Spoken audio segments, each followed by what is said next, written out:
spirit of this age, we hear the term higher consciousness and higher self and higher timeline a lot. But many of us don't truly understand what that means. And when we don't understand what that means, we might make an innocent mistake and believe that higher is somehow against or in resistance to lower. So today, I'm going to be explaining exactly what higher consciousness means. The most important thing for those going through a spiritual awakening to understand is what higher and what lower is. And I know this might sound very basic, but if we don't understand and fully comprehend what higher and what lower mean from an esoteric viewpoint, then we're not going to understand anything else, and that's when things get really confusing later on. So when it comes to a higher consciousness and higher timeline, these aren't actually concepts that are against lower consciousness and a lower timeline. Now that might sound really funny because when you think of higher, you might think, well, higher means that there's division, because with higher, that instantly means that there's lower, and that's causing division and that's causing separation. But actually, from an esoteric viewpoint, higher simply means that you are actually at the fully optimal, fully healthy version of something. So if you're in true health, then what that really means is that you have taken the lower already into your alchemy. You have taken the lower process of whatever that is. So if it's for consciousness, you've taken the lower consciousness into your love, into the light of your awareness. So you're taking the lower and you're performing alchemy to it. Alchemy always means that there's something that's being transformed. And what alchemy really means at the core to the human experience is that our consciousness is being transformed into enlightenment. So you can't have an actual state of love, of higher consciousness, of unity consciousness, if you have not taken the lower consciousness and transformed it. So higher consciousness always means that the lower consciousness was acknowledged, was made aware of, was embraced, and therefore leads to the fourth point, the most important, which is the lower consciousness was integrated. So the lower consciousness gets integrated, and when it gets integrated, that's when it becomes higher consciousness, and that's all it means. So what we really have to do is start examining what the real issue we have against there being a higher consciousness means. What we'll typically find is that we're coming from a resistance and some form of trigger to the term higher because of old spiritual paradigms. What I mean by old spiritual paradigms is we came from an older spiritual paradigm that had everything disembodied. So older spiritual teachings talked about enlightenment from only the level of the mind, not from the body. And that wasn't even their older consciousness's teachings, but that's how they got translated in the middle of them coming to us. So by the time those teachings got to us, we only knew about enlightenment from the mental plane. We only knew about the mental awakening. We didn't know about the emotional enlightenment or emotional awakening. And we certainly didn't know about the body awakening. Now in this age, we're pulling all of that together. So if you'd like to know what a real awakened, enlightened being is, you can watch my video on it titled, "This is what an enlightened being looks like." Now we're in this spirit of this age. Now we are in an age where everything is about integration and synthesizing. And even synthesizing means integration. So we are literally in an age that is super focused on the integration of all of the past gifts from all of the past ages. So because of that, when now we're coming from a more integrated, more embodied state of consciousness, now we start to think of higher consciousness as being some sort of like new age crap or some sort of like older spiritual teaching. When in reality, higher consciousness always includes every level of consciousness below it. And that's what truly makes it higher consciousness. So to truly be high vibes, to truly be higher consciousness, it is the integration and the awareness of all of the levels of consciousness below it. And if it does not have the levels of consciousness below it, embodied and integrated and aware of, then it's not really higher consciousness. When you hear the word higher, think of it as deeper. The higher consciousness is, the deeper it can perceive. This is the paradox, that the higher something is, the deeper it has become. A higher timeline is a timeline where beings have a deeper level of perception and a deeper awareness of reality. Therefore, they have a deeper understanding of themselves. So what you will find is that inside the realm of the spiritual ego has to exist off of denial and off of resistance. That's what makes it a spiritual ego. It somehow has to be in resistance to lower states of consciousness, resistance to its humanity, resistance to bad vibes or negative vibes. That's what makes it the spiritual ego. It's in some sort of resistance. And the second part of this is it's in some form of denial. So it will always deny and settle for being clever. Because when we live from a space of spiritual ego, or even if we just live from a space of ego, we're in a strong state of denial. And how denial operates is by resorting to being clever. Instead of just being open and sincere, it has to be clever because that's how the ego gets to deny. Meditate on that to see the link. And when we're living from a state of denial and therefore we're being clever, the ego will say really ridiculous things that defy the time and space and the laws of relativity that we live in. They'll say like, there's no such thing as higher. You're creating division. Instead of realizing that we live in literally a realm that's operated inside the laws of relativity. So when we're living inside the laws of relativity, it's actually really grounded and really logical and really pragmatic to not deny that. Do you see how the spiritual ego, or do you see how the ego just wants to deny and it ends up contradicting itself and being a hypocrite onto its own point? Because it wanted to sound really clever by saying, you're promoting division. There's no such thing as there being higher. But in reality, what it does is just eat its own hypocrisy, like a snake consuming its own tail, because it's in the state of denial that we're in a reality that operates in the law of relativity. So what we have to do first and foremost, whether we want to call anything higher or lower and know what that truly means, we have to know that we're in a third dimensional space. And this third dimensional space is operated from duality and from the laws of relativity. So what that means is that there is such a thing at this level of reality as higher.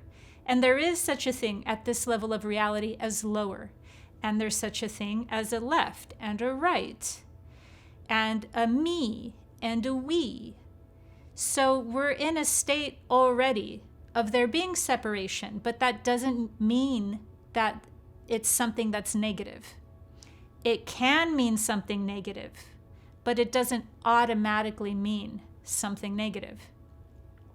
We have to understand this first, so that then we could understand, wow, there are certain choices that can be made that are of a higher nature. So what would those higher nature choices be?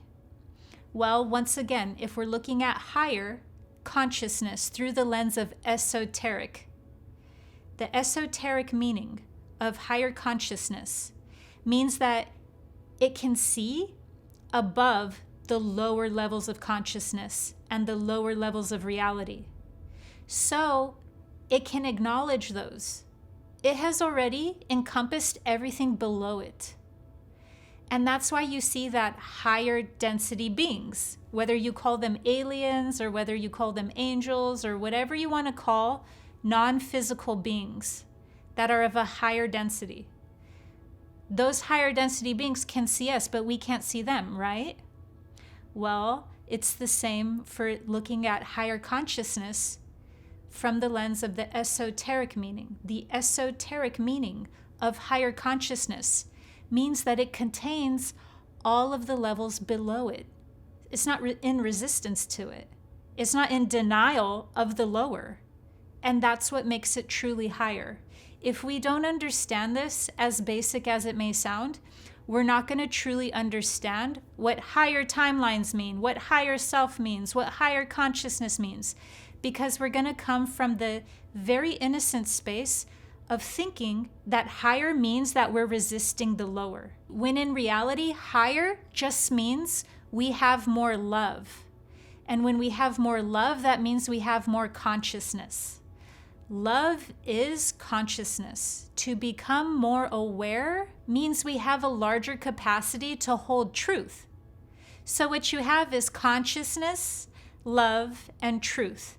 And they're all a trinity together. Truth leads to consciousness, consciousness needs to love. You could do that the opposite way too. To be love is to have consciousness, and to have consciousness is to be in truth. You can do that with any one of these three because they're all a part of each other. And when we have higher consciousness, we have the capacity for more love. Having more love does not mean that you reject the lower levels of reality. It means the opposite of that.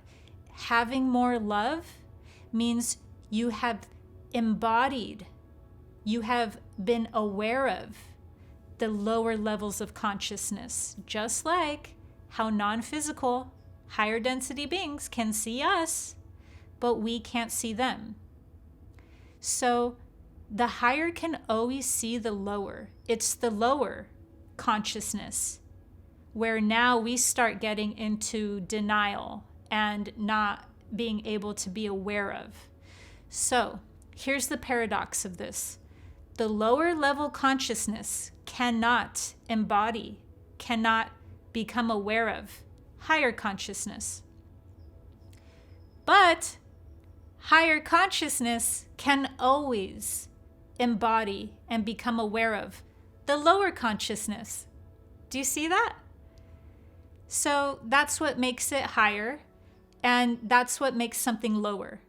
So the funny thing is that even if we're not super aware and super conscious yet of everything, we're technically still coming from higher consciousness simply by participating in the journey of evolution. So simply by us trying and going on the path of awakening, that's what already means that we're high consciousness. Not because we're some sort of perfected being, it's because we already are taking into account the lower levels of reality and performing an alchemy on them. We're already going, okay, what do I do with these? When you say, what do I do with these? That's alchemy. So what we're doing is actually going, okay, there is such a thing as left and right. There is such a thing as higher, more optimal choices and lower, poor quality choices. There is such a thing as higher timelines and lower timelines. All of that is actually called discernment. Discernment is the key to this reality, and discernment is the key to our evolution. So what we're doing when we're actually acknowledging the fact that there is higher and lower is the opposite of creating division. It is the complete opposite of creating fear, because now we're choosing to be very realistic about the reality we live in and to go, okay, starting from here, where I am at in my journey, there are such a thing as different choices. There is such a thing as better quality choices and lower quality choices. There is such a thing as things that we need to become aware of. And if we don't, then we're leading ourselves down a lower pathway. We're leading ourselves down a pathway of de-evolution, not evolution. So if you'd like to know more about the higher timelines for reality and the lower timelines for reality, you can watch my collab with After School titled The Timeline Split. So when we're aware of this and we're doing something actively with our actions, with our journey, what we're actually doing is being love. We're not being fear. And we have to understand this before we get to anything sophisticated in esoteric teachings. Because if we don't understand this, we're going to very innocently come from the spiritual ego. Because we're going to be 5 chapters ahead and still not know what higher means, like higher consciousness, or what lower consciousness means. But we're going to be taking in really advanced spiritual knowledge without first really truly comprehending what higher and lower means. Do you see how that will just lead to more chaos? What we have to do first is really truly understand how the spiritual ego operates, even if it's innocently. It's usually just innocent. So we have to understand how the spiritual ego will make up blocks about things and turn the tables and go, this thing that's promoting love is actually promoting fear, or this thing promoting fear is actually promoting love. And the number one way we can do this is understand what the shadow side of oneness is. The shadow side of the ego is also the shadow side of oneness. So if you'd like to know about what I mean by the shadow side of the ego being in the shadow side of oneness, watch my video on it titled Judgment versus Discernment, the shadow side of oneness. We have to understand that the spiritual ego operates in oneness, but it operates in the shadow side of oneness. And when it operates in the shadow side of oneness, it's overly subjective. It's too subjective to function. It just says one thing 1 second, and that doesn't line up at all with anything the next because it's only in a hyper-confused state. The spiritual ego does not live in division or unity. It lives in denial. It will use both beliefs that promote division and beliefs that promote unity as a way to deny. It's hyper-subjective because it's lost inside its own denial. It can't see clearly its way out because it's not embodying more truth. It's not opening itself up for more sincerity. It's relying instead on being clever. And once again, that cleverness is due to it being in a state of denial. So here's how you know if you're in higher consciousness versus lower consciousness. Higher consciousness can handle paradox. A lot of times people don't understand what's being said. It's because they can't handle yet paradox or nuance. And when we can't handle paradox or nuance, we get really lazy or frustrated and we call something word salad. And when we're in lower consciousness, there's something that we just can't incorporate into our awareness. We can't bring more truth into our awareness. And because there's some form of block that's not allowing more awareness to come in, then everything's interpreted through a very subjective lens. To understand what I mean about having less truth in our awareness, leading to more subjectivity, you can meditate on that. It'll be very deep. When we typically think of the terms higher consciousness or even ascension, we might think about how the love and light community gave them a bad rap. But we have to grow out of our own resistance to these terms. Even if you see somebody else who's displaying some sort of resistance to the physical realm or resistance to grounding or resistance to this reality, don't let that example make you have an aversion and make you have resistance to these terms. Because these terms about ascension or higher consciousness, they don't mean to ignore and reject the physical. They mean the exact opposite. I hope this has made you high vibes. make sure to subscribe to my channel for higher dimensional guidance through spiritual awakening. See you next time.